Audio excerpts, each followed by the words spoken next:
Disco X on the line, just as I suspected. No one really gets over me.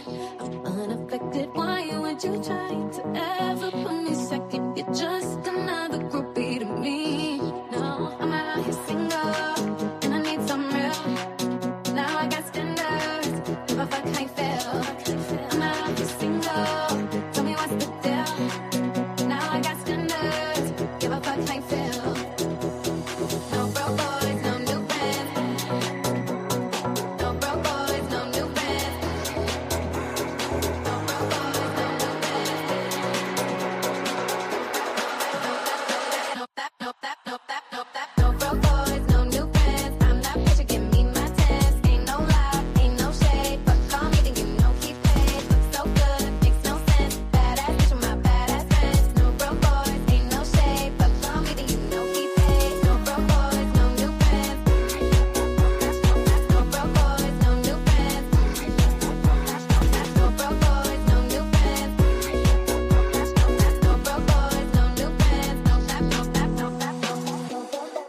What's good, everybody? Happy Monday. Excited to have you with us right here on the Betting News Network. This is your afternoon BETSPRESSO. That is our resident Bears fan who's a happy boy today, Mr. Jenny Burke.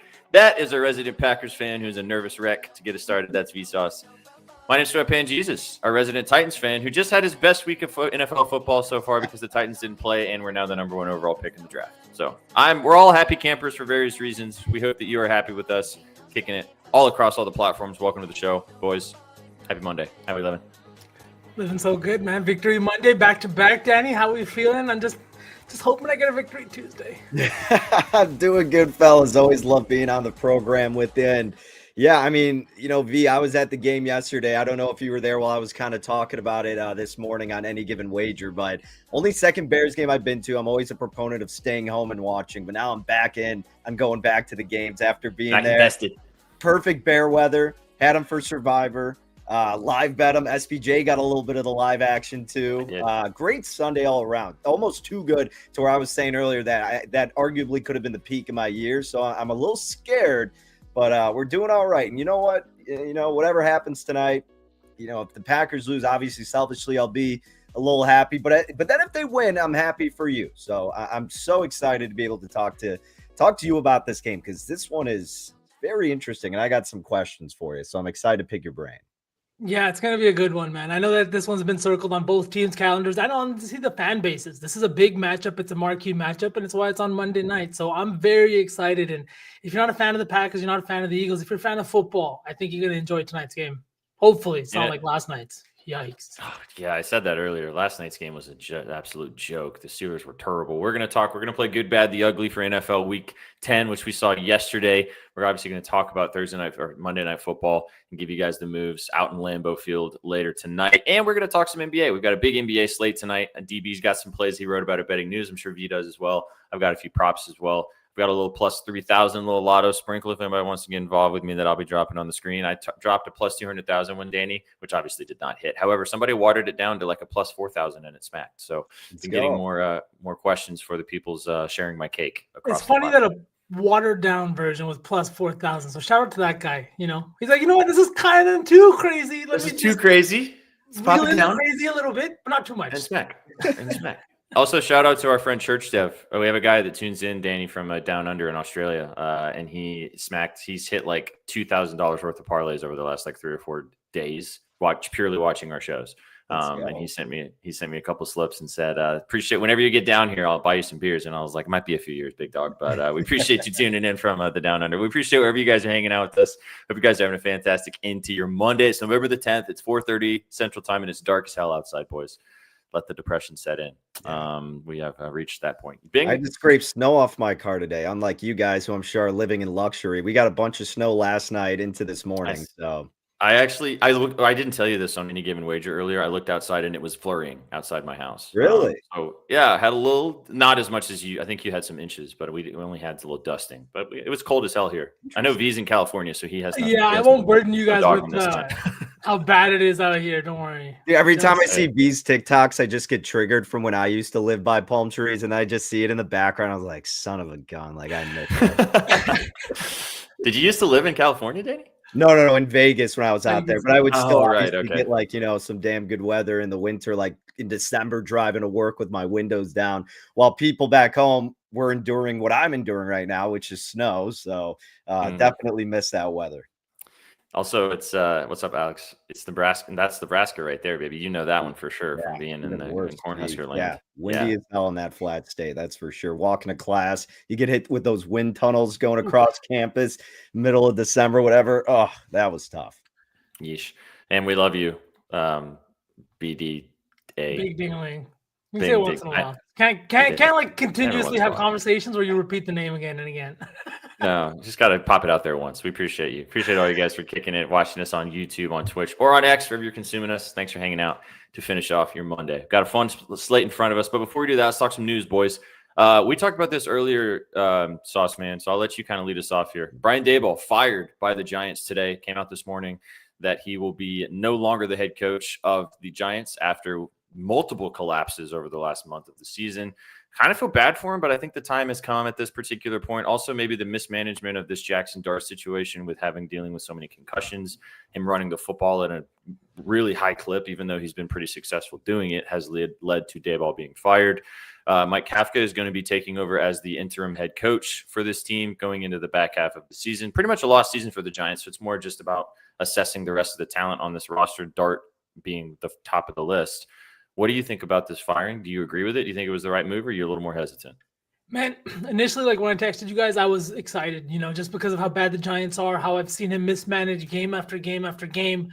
But then also at the same time, Betsky said something to me and about how good he is and what he brought to the table. And honestly, it really made me look at things a little bit differently. He was great as an OC in Buffalo. He was even, good at times here in New York. And I think a lot of the play of Jackson Dart and not even just the play of Jackson Dart, but the fact that they have him. That was him that moved back into the first draft this kid. It was him that saw the talent in this guy. And now we're looking at Jackson Dart like one of the next big franchise QBs. So it's a double-edged sword. I think he needed to go because I don't think he makes a great head coach.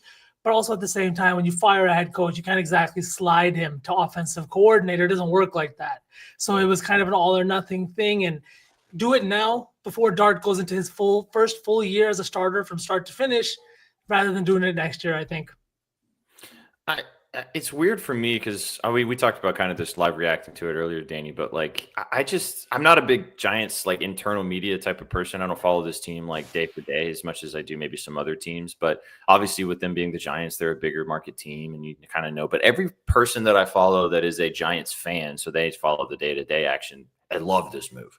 Like they thought it was time like weeks ago for him to be fired, which I thought was kind of surprising because I'm on the with you. I think that he's done a good job. This franchise has been pretty bad over the last 5 or 6 years. Lack of a franchise quarterback, just inconsistent play top to bottom, the misdealings of Daniel Jones, and now you got to see him be flourishing in Indianapolis, and also the misdealings of the Saquon Barkley situation, like kind of just all over the place. So I don't think it doesn't move the needle for me of like, yeah, this guy sucked. He needed to go. And also like, I can see it. Yeah, they're a bad football team. So sure, he's the gun that's going to take the axe, but I don't know. I think he's going to land on his feet somewhere else because he does seem like he's a good football mind. It probably just didn't fit in New York.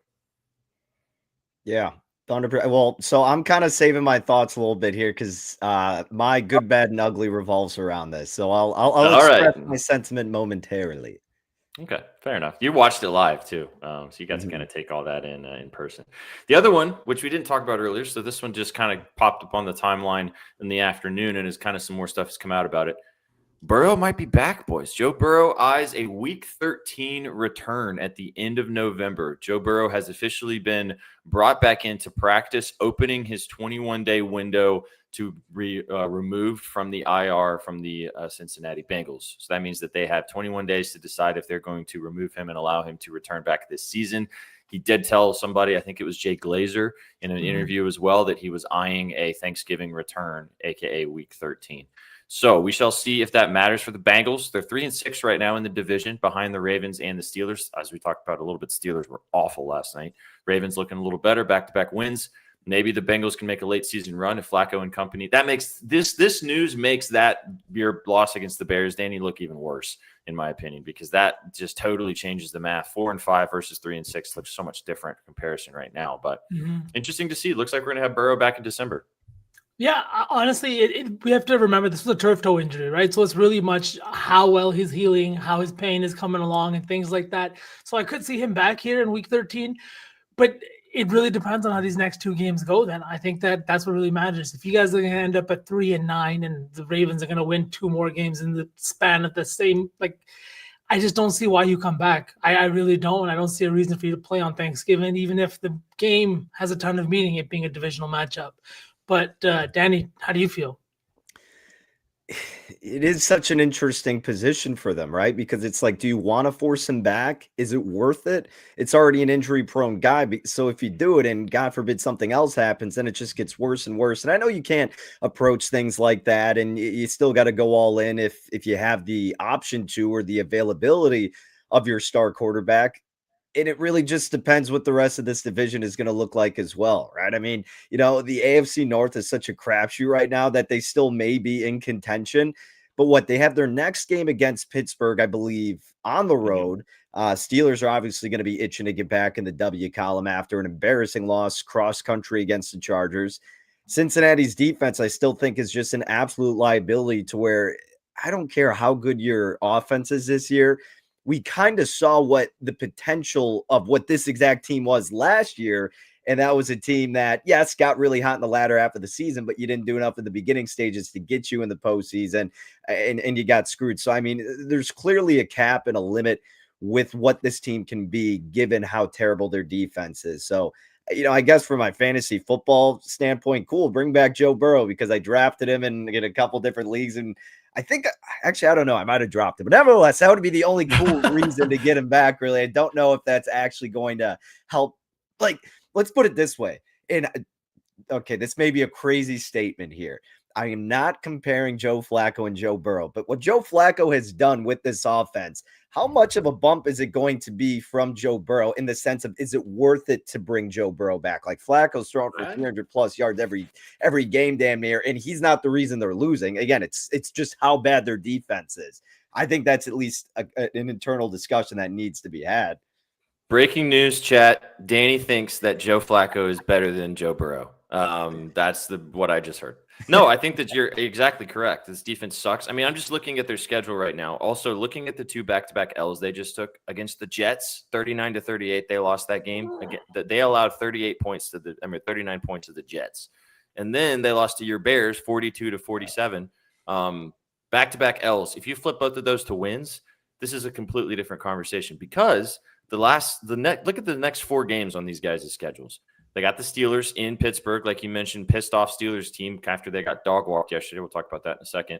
Against the Patriots, against the Ravens on Sunday on Thanksgiving, and then they got the Bills in Buffalo. That's and then they got the Ravens again. That's a terrible 5-game stretch. And I mean, they could very easily on paper lose all of those games. And then, like, why would you bring Joe Burrow back at that point, except for just star power, whatever? But they were so close going into the stretch at 5-3, and instead they're going in at 3-5. That's horrendously bad. And literally the differences of a few points. And I know the Bears game ended up being decided by more than just a couple of points, but that was one tackle.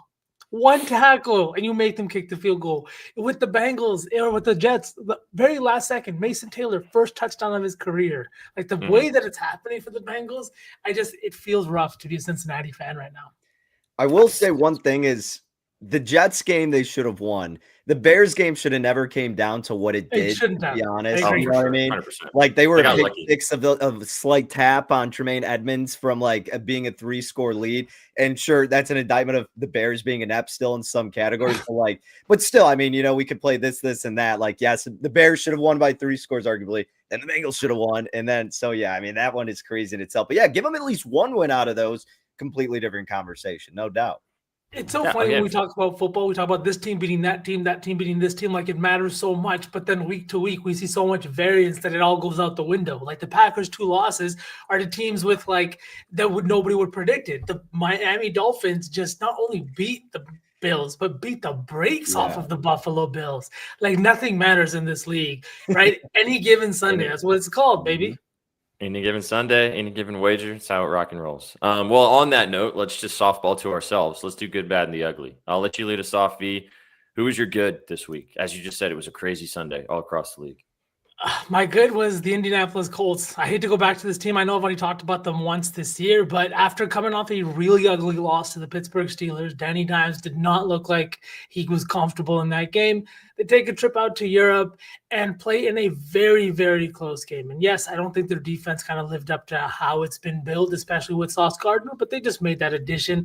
They got some growing pains. And what did they do? They handled business. And I have to say, I got to give Jonathan Taylor's flowers. So often we see clutch catches, we see clutch throws, we see clutch plays made by quarterbacks and wide receivers. How often do you see a clutch 70-plus yard touchdown to help tie the game and keep this team alive? You don't see it all the time, and the things JT is doing is just unreal. I think he has 3 games with 3 touchdowns now this year, and that's more than a lot of teams. Everything they're doing is fantastic. The offensive line parts like the Red Sea. I've never seen anything like it. I think if you put me behind that line, I'm getting 25 to 30 yards for sure. Before you get like destroyed. I'll get destroyed, but I'll make it 5 to 6 yards where that line is. You know what I mean? Yeah, you got a nice runway. That's it. Maybe 4 yards. I'm kind of slow. I don't know. It was dope. Yeah, it's a good pick. I mean, and it makes a lot of sense. It was also awesome. Did you guys see the like when they play the recaps of all the games, they play like the radio coverage of each individual team that won and covering a play. And they did for the German one, they did like the German radio calling the games. Yeah. It was awesome to hear. Das was, which means it's over. God, you understand everything that they're saying. Yeah, it was sick. It was cool to see also crazy game in Berlin. I'm sure a lot of those fans are picked up a good one. All right, DB, what do you like? Who was your good this week? All right, so me being at the game, I didn't get to watch a lot of these live, but obviously I get the gist of a lot of these games. Still got to watch some of the highlights and tape, but how is it not the New England Patriots, right? Kind of proving their worth a little bit here.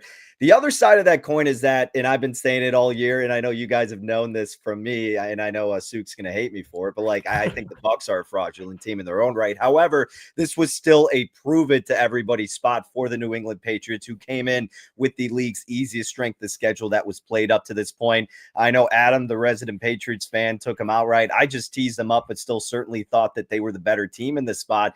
I was looking at this game and I'm looking at all the metrics and I'm like, how is this not a pick 'em? It was weird that New England was catching 2 on the hook. And I get if you want to give them a couple points for home field, but it's not like, Tampa Bay's got the most ferocious home field advantage. So I think a little bit of it where people were just refusing still to buy into this New England squad. But time and time again, they keep proving everybody wrong. And not only that, they didn't just hang close, they won it outright. So I got to give them the good label this week. They did what they needed to do. And they're showing people, hey, yeah, we played the easy schedule, but we're still going to win when we need to.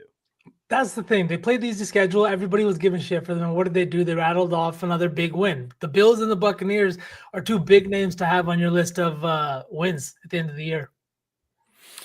Yeah, I was on the wrong side of that game. Kind of wish I just laid off and didn't bet the Bucs, but I unfortunately did. But it was a great game, and Drake May is now firmly at the top of the list in the MVP discussion, as he should be. So my good, short and sweet, my side piece. The Los Angeles Rams were just so good yesterday. Absolutely destroyed the San Francisco 49ers. It was never even really close. 42-26. Matthew Stafford also looks like a bona fide MVP candidate, playing probably the best football of his entire career at 37 years old. Puka Nacua, and I mean, Devontae Adams could go down as one of the best offseason additions if they continue cooking on offense the way that they've been playing. Blake Corum has been great spelling Kyren Williams as well. That 1-2 punch in the backfield is really looking nicely. And again, this defense can beat anybody. It's helpful that you're scoring 40 points consistently because the defense hasn't had to really be as like staunch as they probably would like, but they haven't played a competitive game in like a couple weeks. I feel like they've been beating the brakes off of people for a while. So I think the Rams are primed for a really nice late season run. And maybe we see this team make a run in the playoffs and possibly represent the NFC going into the Super Bowl. But I really like what the Rams are doing. They're my side piece for a reason. Keep winning, Los Angeles. All right. From good to bad. Chat, also let us know what you guys think. Who's your good, who's your bad, and who is yo ugly. Sauce Man, who's bad for you? The Falcons. Same game, opposite side. And I know that they played their hearts out and they've done everything they can, but I think they're 3-6 now. And, Yeah, you can say that they played well. You can say that Drake London was looked good, all that kind of stuff. But they're 3-6. It really doesn't matter anymore. The Bucks are going to start to run away with that division. You have a Panthers team that has more wins than you and a 30-0 loss over you.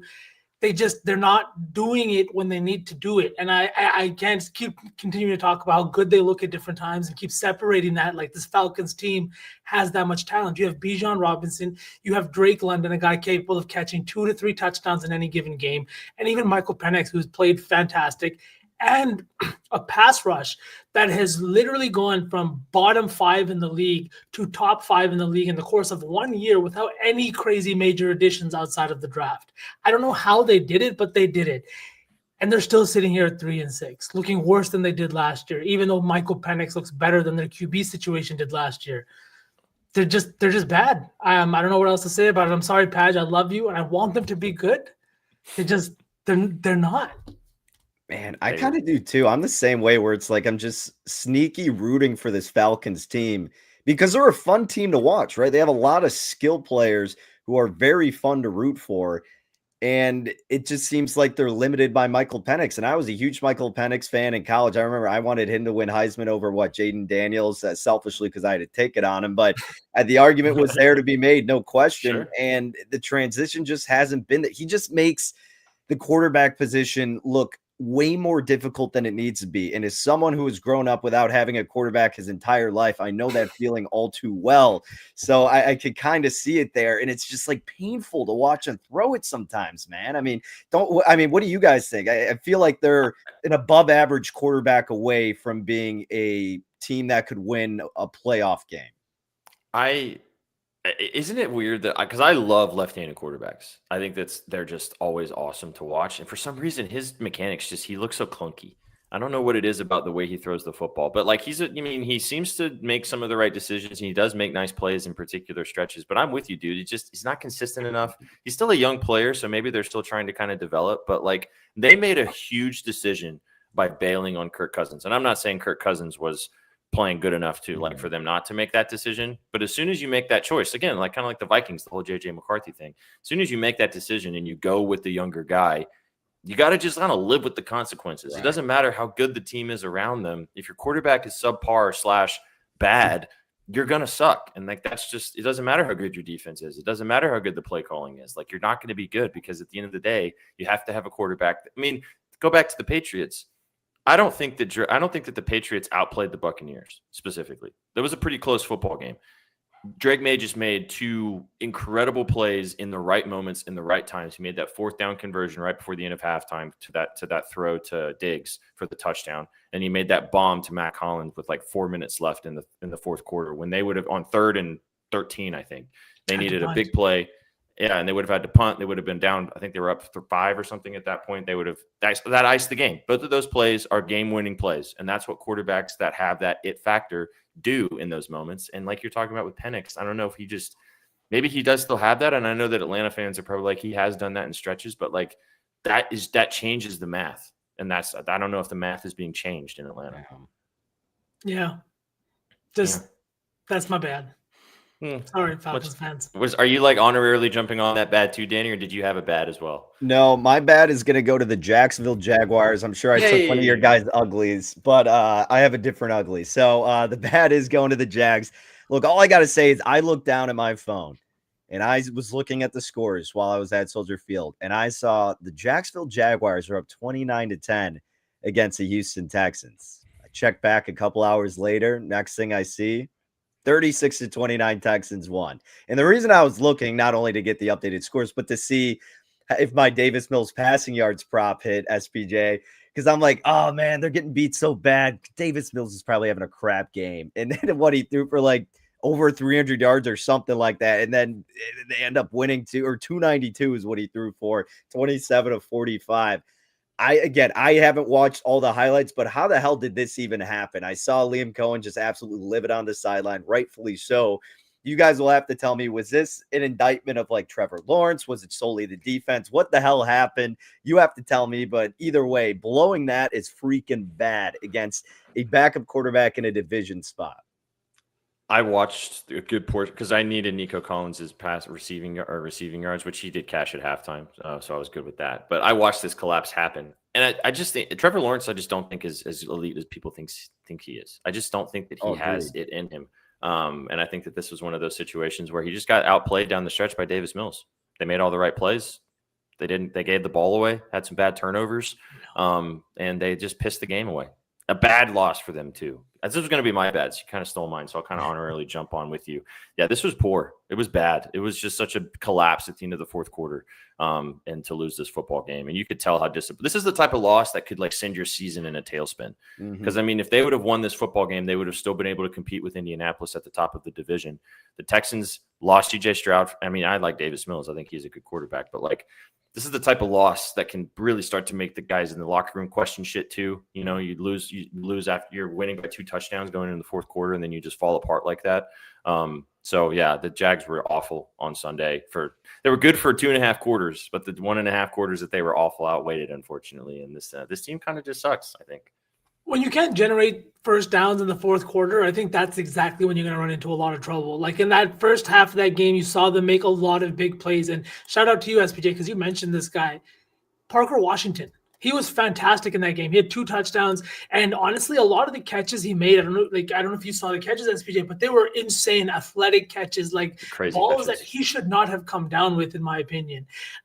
And he was playing out of his mind. That helped them build this lead to where it was at. And then in the fourth quarter, when all of a sudden the regression hit and all of a sudden these big plays weren't being made and these athletic catches weren't there, the first downs weren't there. And then you have a Texans team that's playing with their back against the wall, airing it out every chance that they got, trying to make big plays. And sometimes it just goes that way. You have one team with their back against the wall, one team that is literally trying to run out the clock but can't do it. It just got ugly real fast. And once Davis Mills ran in that touchdown to tie the game, I was like, this is wraps. I think Liam Cohen and Trevor Lawrence kind of hate each other, by the way. I think that's been pretty apparent by the clips we've seen accumulated so far this season, where Lawrence brushes him off and then he's thrown his headset the last game. Like, it's not his quarterback. He didn't draft him. This guy was supposed to be like the most generational quarterback until Caleb Williams came in the mix. And once that happened, everyone kind of forgot about what Trevor Lawrence is supposed to be. But now the narrative is circling back there. We're like, wait a minute, this guy actually kind of stinks. Like he's just not good. And I've from day one, Danny, I've always thought that this dude was mid. I've never understood. Yeah, he's the big body. Obviously, went to a high caliber school, was great in college, could make all the throws, blah, blah, blah. And I just never really bought into the hype, man. And as a fellow long-haired person, it makes me sad that the other long-haired dude can't be good at football. But I just don't think he's very good. And it's shown. And it's a good point because Liam Cohen, and we've talked about this with other quarterback head coach situations, but everyone likes to turn the page so quickly. This isn't his guy. They paid him a lot of money, but who cares at this point? In the NFL, they throw money around all over the place. Am I echoing somewhere? You did for a second. No. I did hear that. I think I was. I think we're good now. Yeah, all right. You kind of took mine, so I'll just kind of make the chat mad for a second. Thursday night, the Denver Donkeys. Let's go. I was hoping you were going to pick them. I can't wait to hear this. They won against a Bunzy Raiders team, but they did everything possible to lose that football game. And I've said this to you, dude. I just do not. Speaking of bad quarterbacks, I don't think Bo Nix is very good either. I just don't think this team is probably going to end up making the playoffs because they're 8-2. They have one of the best records in football right now. Their defense is very good. They have the most sacks in the NFL. Surtain not coming back for a few more weeks is definitely concerning. I think that they're going to be one and done in the playoffs, even if maybe they just collapse the second half of the season too. I don't like the way Sean Payton coaches this team. I don't like the way that Bo Nix quarterbacks this team. Their defense saves them time and time again. They're going to stop getting away with it at some point. I think this team is just so fake good. And I'm sorry, Broncos fans out there, but this team is buns. And I think that if you end up making the playoffs, congratulations. I do not think you're going to win a playoff game against some of the upper echelon teams in the NFL. Like if I put the Donkeys, I'm going to call them the Donkeys again. If I put the Donkeys against the Ravens right now, the Ravens might win by 2 touchdowns. Like even with that terrible defense. I don't believe in this team whatsoever. I've said it since week 1. I know that chat's probably giving me roasted right now, but I'm not even going to read them at the moment. But I just think this team's bad. I know they're 8-2, but bad football team.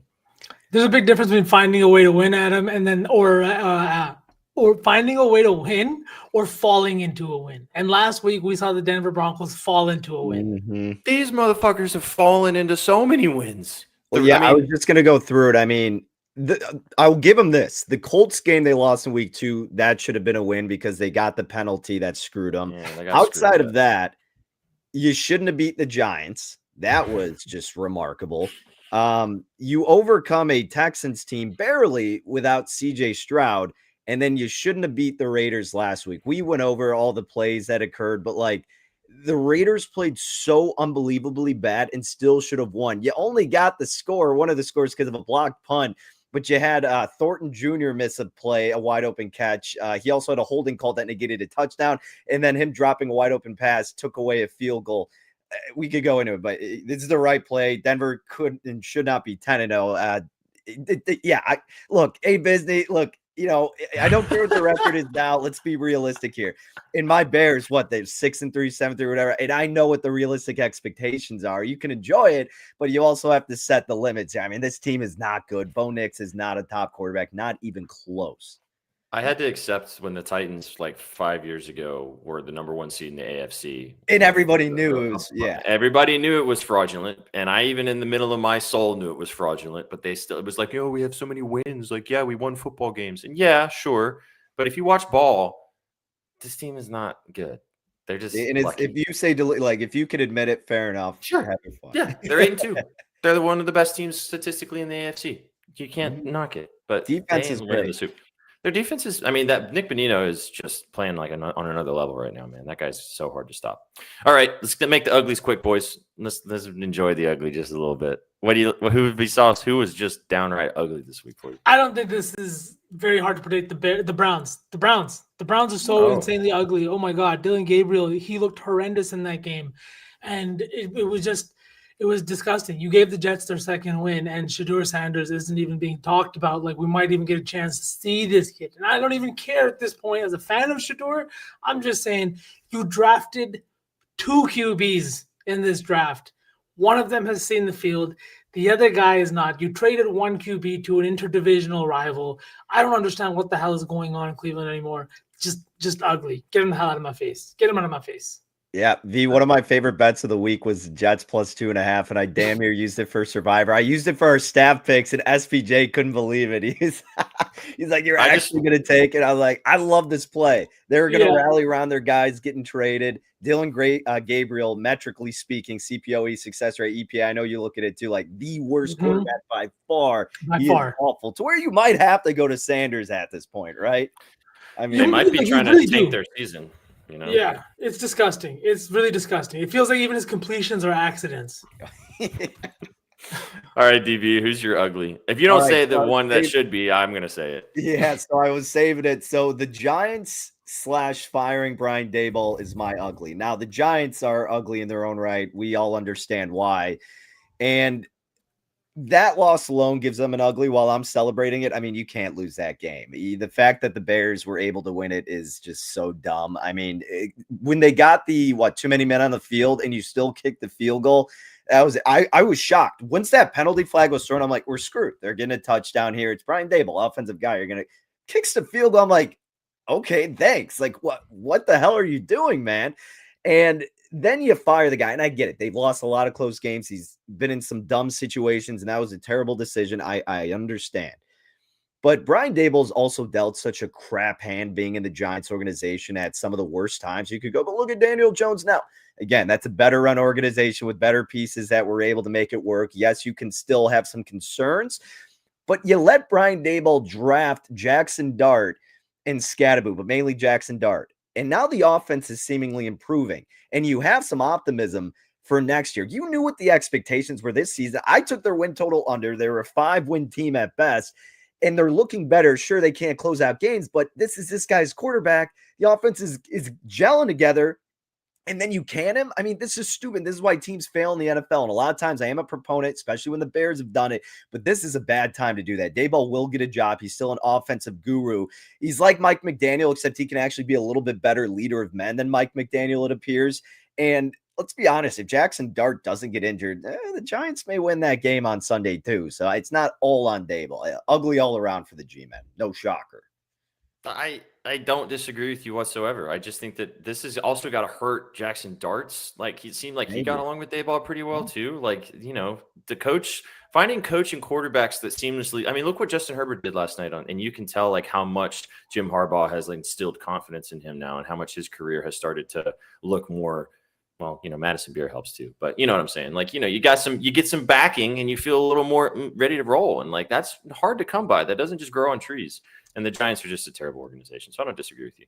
And kudos to you for being the only Bears fan in my life that was willing to admit if Jackson Dart stayed in that game, things may have ended differently. Because nobody else wants to talk about that. Yeah, it felt like a gift. I'm like, look, Russell Wilson's a great guy off the field, but this couldn't have been a better situation for the Bears being down 2 scores right now. I mean, he knew he wasn't getting a first down. Exactly. I prayers up to Jackson Dart, but as a fan of the Bears, if you watching Russell Wilson come into the game, nobody wants injuries. But if you're watching Russell come into the game, you're going to feel a little bit better about your team. No doubt. All right, so you guys picked fine answers, but this is the right answer. This team was just so grossly ugly yesterday. Not only did the Buffalo Bills lose to the Miami Dolphins on the road as 9.5-point favorites, they got their asses kicked, boys. They got smoked yesterday. Their offense looked anemic. Josh Allen looked like he had never played quarterback before. Devon Achane ran for almost 200. I think he did run for 200 yards on the ground. Let me look at his numbers here real quick. He had like 250-plus yarders, so 174 rushing yards and almost 60 receiving yards. Jalen Waddle had 84. This was just a terrible performance by the Buffalo Bills. This is the type of performance that reminds you, oh, wait, this team might still not be ready to compete for a championship, because this is the type of game, and this is why sometimes Sean McDermott gets a little bit of heat under his seat, even though this team has been elite. That was a lot of eats, but over the last couple of seasons, is because they go out and look like this sometimes. And then sometimes they do this in the playoffs, just an all-around bad day for Buffalo yesterday. And I'm surprised. I was pissed off because I had some parlays that needed them to just be serviceable, like James Cook in a great matchup, just run like normally, except they were already losing by 3 touchdowns. So it was just a bad day. Dalton Kincaid getting banged up also doesn't help them moving forward too. A lot of the things that the Bills have dealt with previously, and Shaggy made a good point on the timeline, and I had totally forgotten about this going into this game. They put a lot of oomph into that Chiefs game, because they always put a lot of oomph into that Chiefs game. And maybe they had a little bit of a fall off looking into this Dolphins game after because they kind of kicked the Chiefs' ass a little bit. I mean, the score was pretty close because it's Mahomes and company, but they gave them the business. And maybe they celebrated a little too much and forgot, oh shit, we have to play a football game this week, and they got their asses kicked. So you could kind of see it too. I thought with the energy levels, like from Josh Allen too, especially in the first half. In the second half, they kind of, got a little bit more aggressive, but then the mistakes came out, the interception in the red zone and things like that. But in that first half, it just looked like when he got hit, he was like on the ground for a few extra seconds. You know what I mean? The team wasn't moving at the same speed that they were moving against KC. And if you want to be a consistent winner in this league, we know that the highs can't be that high and the lows can't be that low, right? They're like the winners stay right here at all times. And that's something we haven't seen the Bills do this year. I'll give kind of a glass half full perspective on this. Now, I agree they should be in this category of ugly. There's no doubt about it. But at the same time, I mean, we keep saying, right, never apologize for winning this league, appreciate it all. Doesn't matter how ugly it looks, et cetera, et cetera. It's a road game against a division opponent. Buffalo is pretty good to have one of these, stinker losses at least once every year. To me, it doesn't change my. Yeah, go ahead, V. I'll cut you the slack if you don't have the divisional home loss of the Patriots. But the divisional home loss of the Patriots, you know what I mean? And then to catch a loss the same week they beat the Buccaneers, right? It is not. No, and that's fair. But so then the way that I'm kind of looking at, and I still do think like they are a better head coach away from clearly being a Super Bowl winner, right? But I still think they're in a prime position, and it could be a buy low spot because of those 2 reasons, to where now your most important game comes down to that next matchup against New England, where you kind of get that litmus test. But you have an even bigger chip on your shoulder, and now you're probably not going to win the division, so you're coming through the wild card. Like, there's no more room for complacency if you're Buffalo. That was your last straw.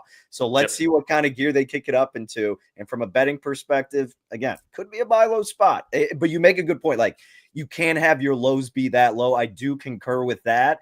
But we've seen this Buffalo team fight. It's like the Chiefs, right? Like, when it comes to the postseason, it's still a team you do not want to step in front of, regardless of what transpires in the regular season. It is concerning, though, a little bit. There's no doubt about it. But I don't know. Could be sneaky still. Could be a better price than we would have been getting.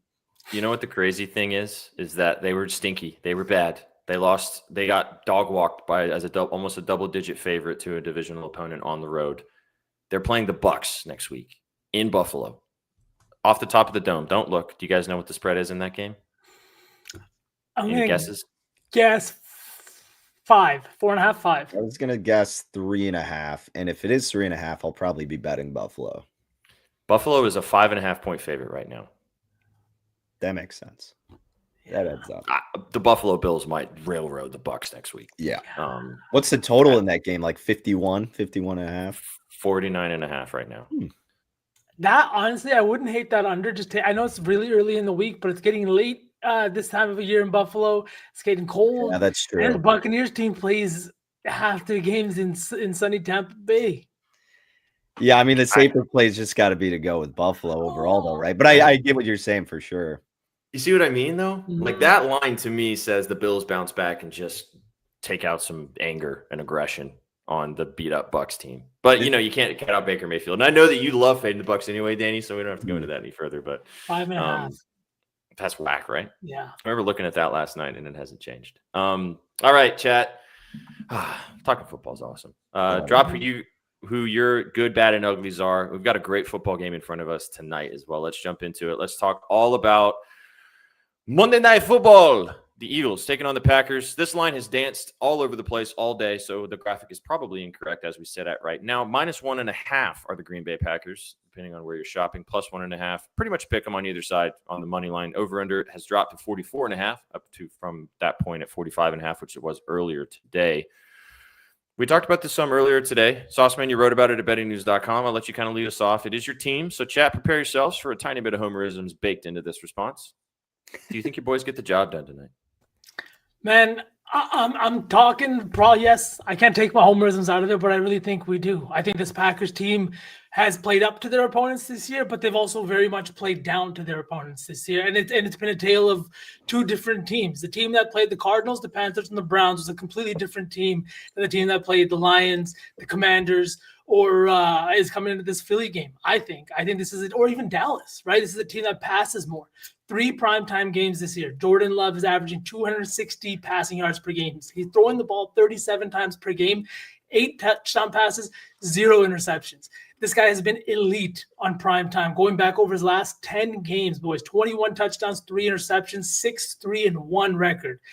He's completing 78% of his passes on primetime. This is a guy who is going to come into this game looking to move the ball through the air. We've also got some injuries on the Packers side with Savion Williams. He's this guy who they've been using in the gadget spot. I think that's going to take away something that everybody wants Matt LaFleur to take away from this offense and those shitty little swing passes out of the backfield. And I do think that this is a team who, yes, we're always arguing about who is going to be the pass catcher, but sometimes it's a good problem to have as an offensive coordinator because you have a lot of guys that are more than capable.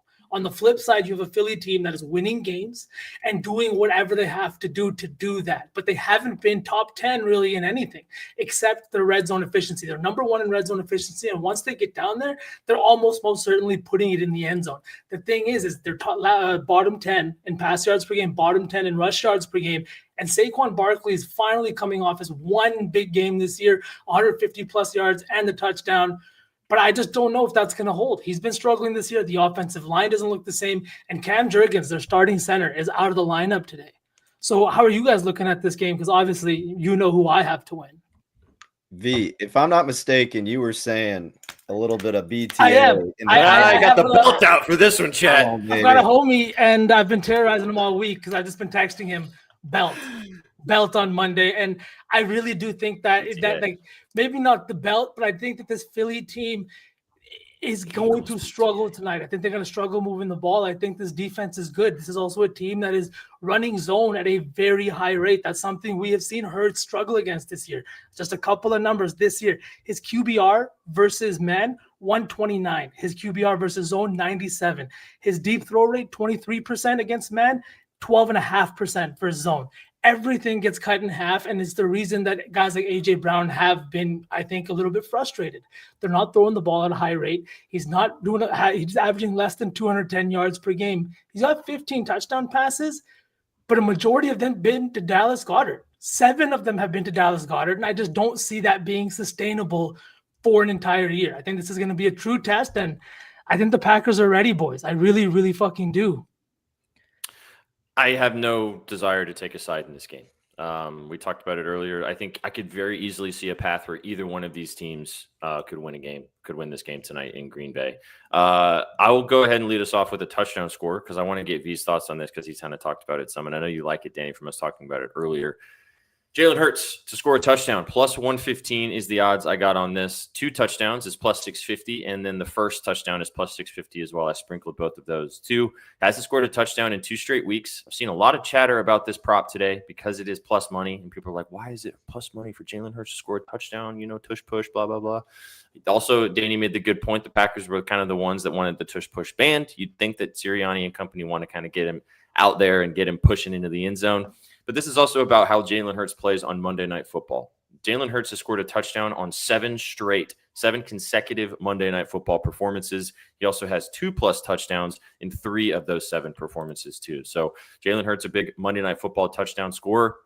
I could see him getting into the end zone tonight. I do think the Eagles are going to be able to move the ball. I know you kind of talked about some of your concerns from that perspective, but I do think they're going to be able to move the football, get into the red zone. And we know when they get down on the 1-yard line, you know what's coming. So I think the plus money value on Hurts is really nice. Love the 2+ sprinkle and got to take a first. Otherwise, what am I doing? Danny, as a fellow skeptic, just like in the betting world, like myself and Trizzy sometimes, does the plus money line scare you at all too? Or are we just overthinking this? I know SPJ thinks we're overthinking this, but what do you think? We overthought Jackson Dart scored a touchdown yesterday, and it was plus 2 to 1, and he scored 2. Fair. Yeah, you know what the thing, I mean, obviously, the market getting moved by what kind of bets they're getting in there. And you would, the public's not going to move it enough. It's where the sharp action's coming. And, I don't really know how much with the anytime touchdown market, how much is getting influenced by that on a week-to-week basis. But we have a primetime spot like this. Everybody's going to be betting those type of players. And the numbers are usually bad in general. But I am a bit surprised that you're getting around that plus money mark. And maybe it's because a lot of the market in general, V, still has a lot of respect for this Green Bay, for this Packers defense. I'm struggling to say it as a Bears fan, but for this Packers defense, that's still, it's fairly respectable, right? They do have their issues here. And what I was going to kind of get into some stats that stood out to me, V. I mean, the 17th in rush EPA, 20th in rush success rate. They're allowing just 4 yards per carry, but 4.4 over the last 3 games. The way that I kind of look at this spot as a whole is that if Matt LaFleur is as good of a coach as I think he is, as a lot of people believe he is, I know he's not a defensive guy, but the focus is improving that run defense, especially when a team like Philly's coming to town. And that's going to kind of work into my props that I have in a bit.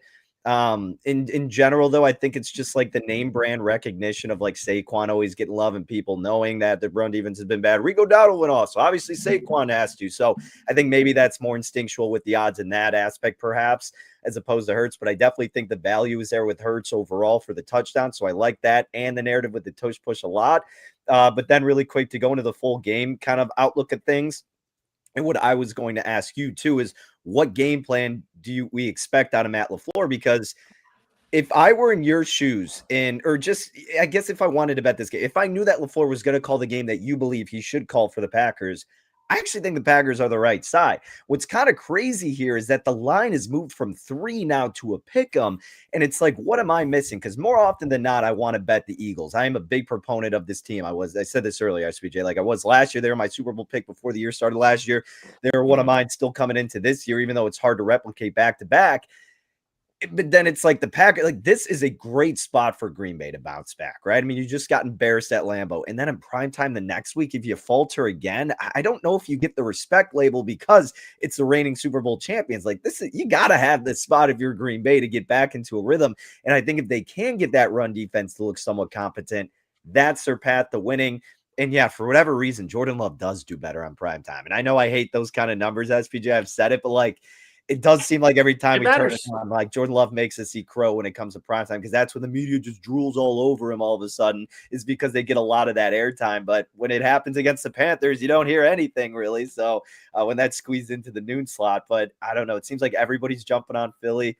I kind of think the Packers may sneak this one out. I don't know. Yeah, Danny, just so I talk about what you're talking about, the play calling here with Matt LaFleur, what I would like to see and what I think we do see in this game is the kind of play calling we saw in that Dallas game, the kind of play calling we saw in this in the game against the the Lions in week one, a team that comes out trying to move the ball through the air, that is utilizing the QB that they paid almost $1 billion, that is utilizing their first round draft pick that they use on a wide receiver, and this wide receiver room that is full of guys that might not be the best or the first guys you think of, but are guys that are very, very good at what they do. And I think that that's how you got to move the ball. Josh Jacobs has struggled on the ground. He's averaging 3.8 yards per carry. The offensive line is ranked or graded in the bottom 5 for run blocking, but has done a great job of protecting Love. I think that's exactly why you have to lean on that side of the ball a little bit. This is also a Philly team that ranks 23rd in receiving yards allowed to wide receivers. And what do you have right now? You've got a ton of wide receivers. You got Christian Watson back on the field, a guy who has shown the ability to stretch the field, who has had good games against this Philly team. And I think it's going to be really important tonight. I think another guy that I'll just talk about and rattle off here real fast, Romeo Doubs at 52.5 receiving yards. The reason I like this a lot is there is no guy seeing a 25 or 28% target share here in Green Bay, but there is a wide receiver one. His name is Romeo Doubs. He is seeing a 31% first read target share this year, higher than anybody else. And over the last 5 games, that has gone up to nearly 38%. Over the last 5 games, he's seen 40 targets, caught 27 balls for over 350 yards, and has 3 touchdowns. This is also a guy that thrives on primetime and has had big games this year already on primetime. I think when you get down into the end zone and when you get down and dirty, this is the guy you're looking at. Not only that, but he's lined up on the left side opposite a guy in Adoree Jackson, who has been graded as one of the worst cornerbacks in the league this year, and the real fatal flaw for this Philadelphia team. I'm not sure if he's going to see the most majority of the time, though, but he's back in the lineup. They've got Cooper DeJean maybe sliding out, and I know they've made some additions, but it looks like to me like it's going to be Adoree Jackson on the outside, and that's a matchup I think that the Packers win all day. So give me Romeo Doubs. And one other guy, I want you guys' opinion on him too, because I'm going to talk about him, but no Tucker Kraft this week. I was going to ask you what you think the impact is next with him being gone. I mean, you know I'm nuts and I love betting touchdowns like this, but I'm taking the Luke Musgrave look at plus 360. Tucker Kraft was seeing a 20% first read target share in the red zone this year. And he is not they're not the same tight ends, but they were taken in the same draft. Musgrave was taken around ahead of Tucker Kraft. He's bigger, slightly faster, and coming out of college had better measurables than Tucker Kraft. Tucker Kraft's also coming out of a small school in South Dakota State. This guy's coming out of Oregon State. He's played for a big program, but he hasn't seen the field in the NFL. He's had a lacerated kidney, concussions, and because of that, Tuck just kind of came in and took over.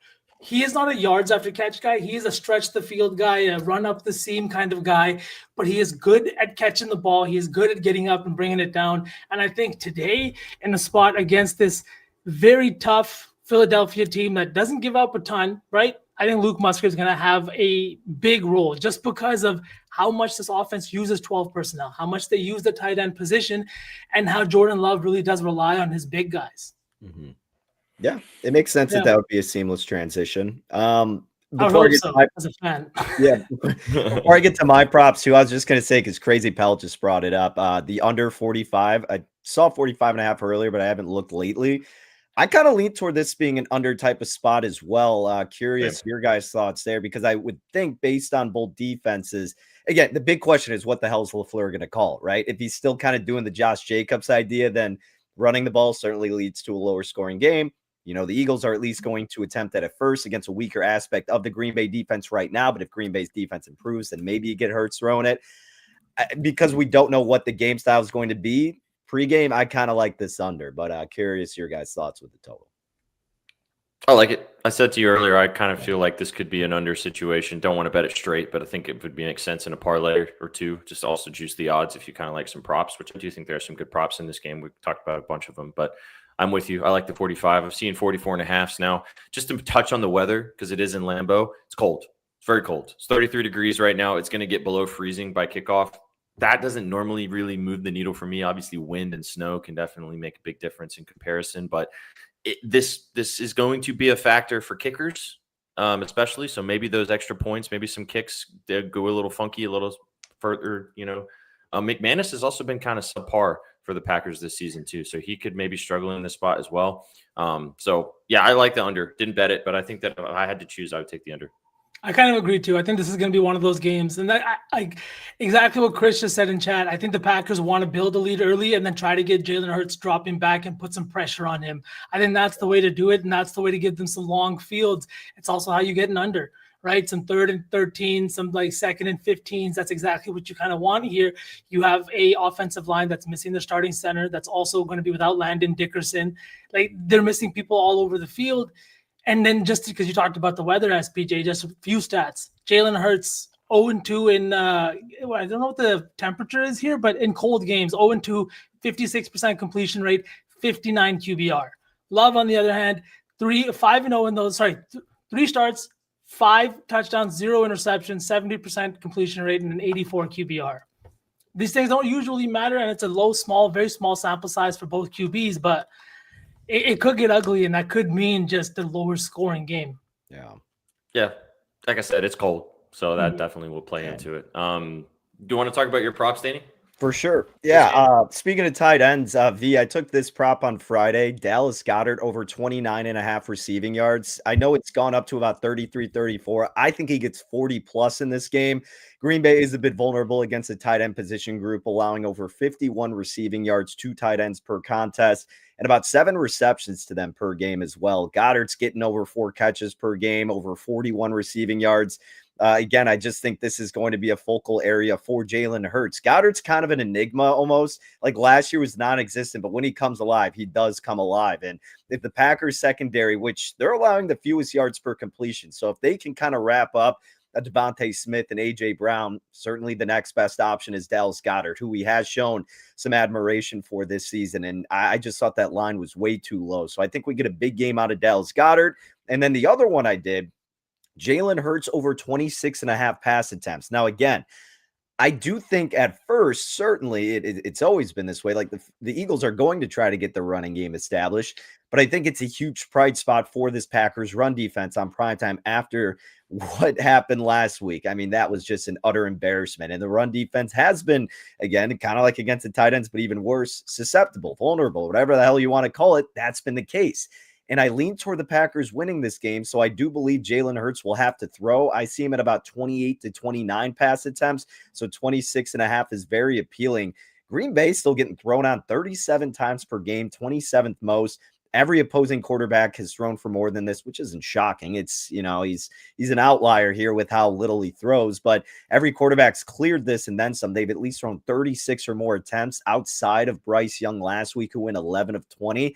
I'd be shocked if the same strategy can work here for the Eagles when Saquon's kind of on a down year and what this Packers defense should improve to being. And Green Bay, they do have a completion percentage of 67%, so that's 21st. So look, as long as they don't get beat deep, we'll be like, all right, we'll let Hurts kind of do these little dinky throws here and there and enough to move the ball downfield.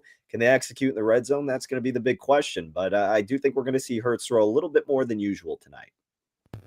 I like that, Danny. And it kind of plays into what I was saying too about against zone defenses. His deep throw rate kind of cuts in half. He's looking short and over the middle. And I think it only increases with the pressure rate that the Packers should bring tonight with their front seven. I'll talk about my prop that I like, and then we move on and we'll talk some basketball before we get out of here. Could probably spend another hour talking about this football game, but we got to get out of here soon. I'm taking Devonta Smith over 52.5 receiving yards. Minus 110 is the line I got here. I also sprinkled on his touchdown at plus 210. You can get a little better value at plus 225s out there right now. Devonta Smith is also a guy who loves playing on Monday Night Football. Back-to-back games on Monday Night Football. He's had touchdowns and has gone over this receiving yards line. He's also hit this in 3 of his last 4 games, 84 and 183 on double-digit targets. Now, do I think that he's not going to have – I don't think he's going to have 100 yards. He could, but I don't think he's going to have 100 yards. However, I do think that he is going to have some success against this Packers secondary. They're going to try to be focusing, I would imagine, a bit more on A.J. Brown. And I think that Devonta Smith could probably get loose. Also has hit this line in back-to-back games versus the Packers. Obviously hit it last year in the playoff game with 55 receiving yards and had over 100 in the game prior last season against the Packers as well. So I think Devonta can have a good game, 52.5, and I do like the touchdown sprinkle as well. Word. There's a lot of plays for you guys in the game. Going to be a fun one, though. Should be a good game. Hopefully we get a better one, like you said, than what we saw last night. So we shall see what we get tonight on the gridiron. All right, let's quickly talk about the basketball slate tonight, boys. Big games all across the NBA slate tonight. Danny, I want you to give us a roll here as you wrote about a bunch of games. And chat does appreciate your unders, and I do too. Although I saw you had an over that looks very enticing to me actually today as well. Which is fun. Indeed. We got 1 over, 2 unders. We'll start with the unders. Lonzo Ball under 1.5 3-pointers. A little chalky here, minus $1.34 is what I got. He's going up against the Miami Heat, who have the third best opponent field goal percentage from 3 at 32.1%. It's great to see Lonzo back on the floor, but his usage rate is the lowest of his career right now, just 17.4%. He doesn't even qualify to rank in a percentile for points per shot attempt because it's so low at 78.7. He's averaging less than 5 points per game and shooting 27% from 3-point land. So, Lonzo Ball laying the vig here, but I do think that he stays under 1.5 threes. The other under, same game, Jalen Tyson under 9.5 points, minus $1.25. Same type of idea here against Miami, third best 3-point defense.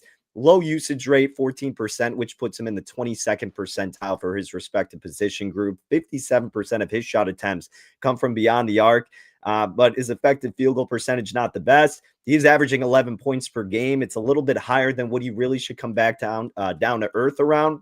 And overall, this Heat defense, guys, is really good. 4th in defensive efficiency and defensive effective field goal percentage allowed. And the lone over, how about Royce O'Neal over 9.5 points at even money? So they're playing the Pelicans, and the Pelicans aren't terrible. They're top 10 against the 3, but they're letting them shoot a ton from there. And 85% of his shot attempts come from beyond the arc, and he's still making 44% of them. So he's incredibly efficient. 76th percentile for his PSA, 88th percentile for his effective field goal percentage. He should be able to find ways to score against, again, a Pelicans defense top 10 in defending the 3, but they're allowing a lot of shot attempts from 3, which is where he thrives from anyway. So I think he'll get ample attempts and be able to clear 9.5 points. I like this 3-point line too. I was looking at this after I saw you write about this earlier today. His points looks nice. His threes looks good too. Nice ladder spot as well. The Pelicans are so bad defensively. So Shook is crying over the Tyson prop though, because he loves this kid. He's been betting his overs. So I feel like Sook, apparently I'm always on the wrong side against him. He may just hate me low key because I'm always talking trash about the Bucks and now his NBA guys too. So I'm gonna have to get back in a program with him so he can let me hear it.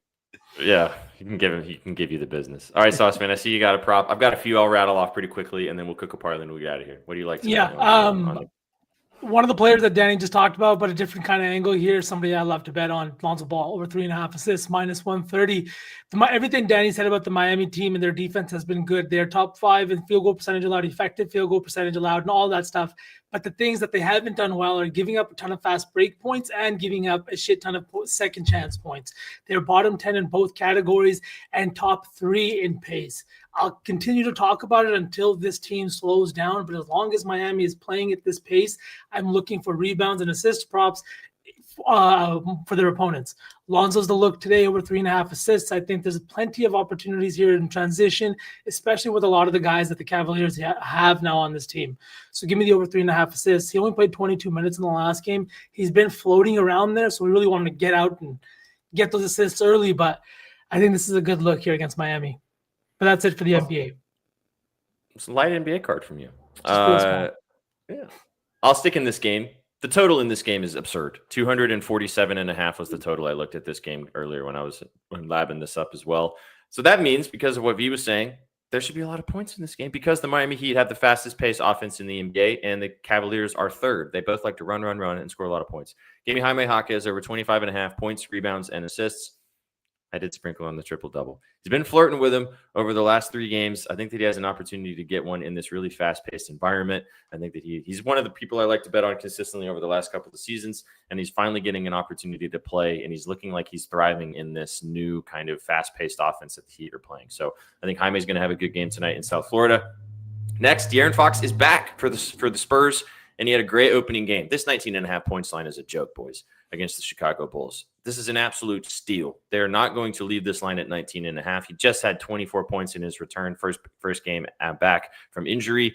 And the Chicago Bulls, as Danny can say, have been good this season, really good, but they still struggle defensively. They also like to play at a really fast pace. So I think that De'Aaron Fox, a guy who has cooked the Bulls consistently previously, is going to want to get his lick back as well to continue to cook to start the season. 19.5 just feels way too low. I like the 25 plus as well for a sprinkle. I'm not going to sell you on this.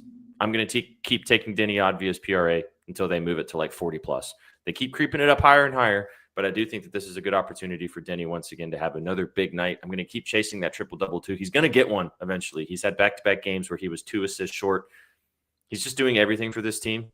He came out as one of the first. He is an all-star starter if you voted for the all-stars right now from the early NBA.com released odds. He's been playing fantastic for this Portland Trailblazer team.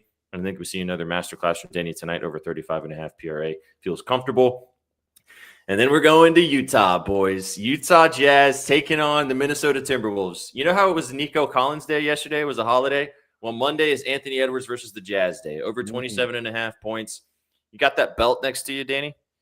Because that belt is what Anthony Edwards likes to do to the Utah Jazz.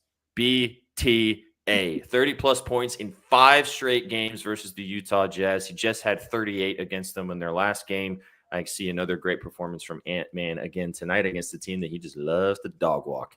And in the same game, Julius Randle over 12.5 rebounds and assists. He had a triple-double against them in their last game. He's been flirting with them consistently. I think he has another opportunity tonight. If Ant-Man's going to go crazy, probably a lot from Julius Randle. So, yeah, those are the props I like.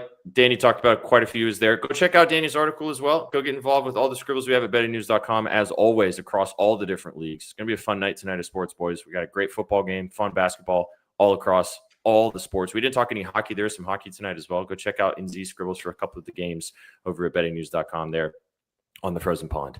And the boys talked about shit tons of college basketball earlier. See, you guys, if you guys have been watching the shows, you've been getting all the goods anyways. So, okay. We made it to the end. Let's do that. I'm excited. Hey, SPJ, I'm feeling good about this one tonight. Hey, all right, now, come on now. We ain't even cooked it yet, Danny, and you're feeling good about it. Oh, I'm already feeling great. Yeah, things you love to see. This is a good question. Go to bettingnews.com. I don't know. I haven't looked at this game. I did not have a chance to look at the hockey slate today. But all right, how do we want to do this? Do we want to do? Did you just freeze for the first time ever? No, you did.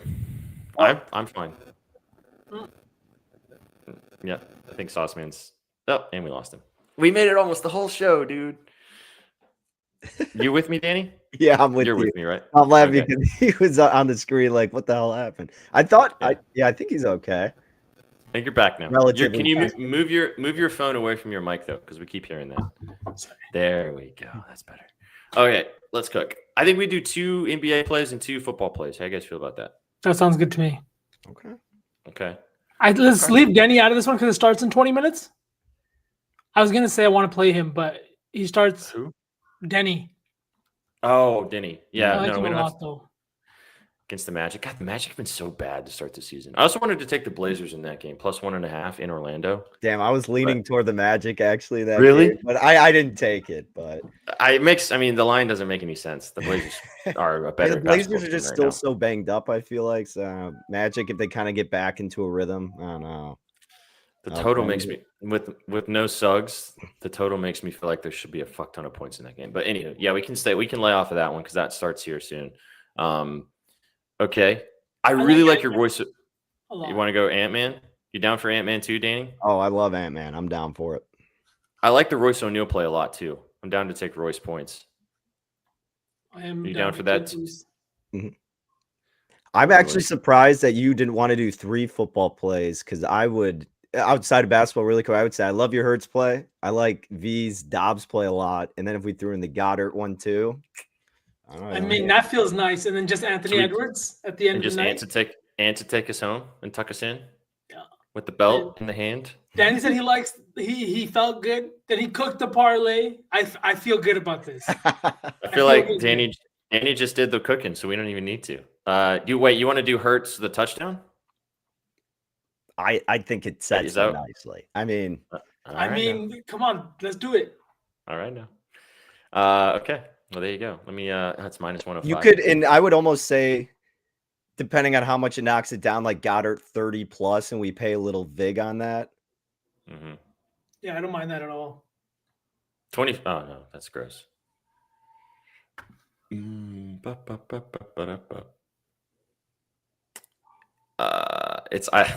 have 25 or 40. Yeah. The line's 34.5. I guess it could just do 34.5. Yeah, this is 34.5. We're fine. I liked your sell job. I think he gets 40.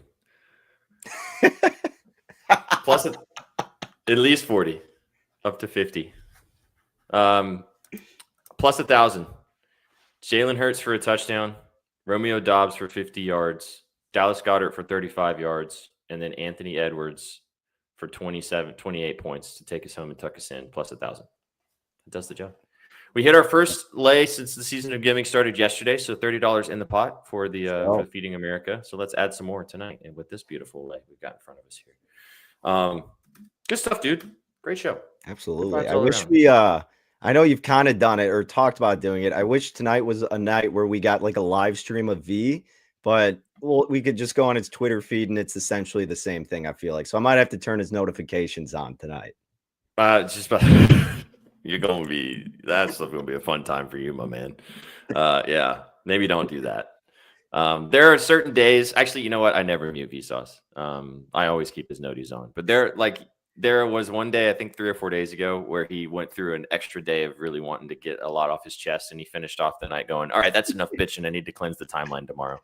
Dude, that's like me for every Nebraska game where it's like I tweet so much. I'm like, I guarantee 95% of the people who follow me are just like, dude, shut the hell up. No one cares. Your program's irrelevant. I'm like, it's a venting. Yeah, it's therapy. You know, it's therapy. At least the Bears are good this year for you. That's fine. Right. Yeah. All right, chat. Thanks for tuning in to your BETSPRESSO. Go follow Danny Burke on socials. Go follow Vsauce, even though we lost him at the end. Go follow myself at Sweatpan Jesus. Huge slate for us tomorrow right here on the network. So give us a follow on Twitch, on YouTube, or on X, and you'll get the notification every time we go live to give you the moves all across the sports slate tomorrow. DB, have a great night, brother. Go walk that up. Man. Looking forward to it. Let's smack some bets, dude. You guys came for the winners and you stayed for the vibes of a fantastic Monday night. Enjoy the games. We will catch you on the next one. Take it easy. What you know about rolling down in the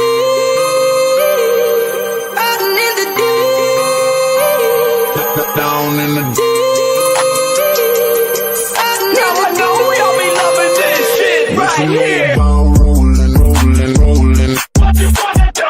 Rolling. What you gonna do? Down in the rolling. What you gonna do? Right, y'all be loving this shit. What you know about